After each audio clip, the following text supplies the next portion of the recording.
Ayon sa PCG, nilipat sa responding PCG team ang 4 na tauhan ng yate at kinumpirmang ligtas at walang inireport na nasugatan. Apat sila and all are in physical condition naman but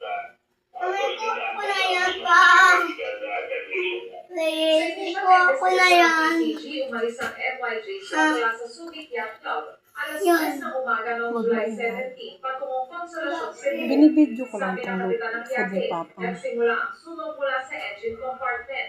Ayon pa kay PCG spokesperson Commodore Noemi Cayapiab, kapag nag-control na ang sunog, hahatake nila ang yate patungong sa likas na daunan. Nag-abiso na rin ang PCG sa mga sasakyang pandagat na umiwas muna sa lugar kung nasaan ang natupok na yate. Juan Aquino na katutok, 24 oras. Naamba mga TNT drivers sa kanilang kaligtasan sa pagtanggap ng mabuti ng mga pasenero kasunod po ng ilang insidente ng pangmabuti at pagpapalawang ng kapwa nilang utos sa ng taxi driver.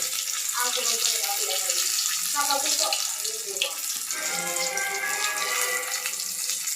Sa viral photo network, yung ang isang mga madaling araw ng video, may nakasulat na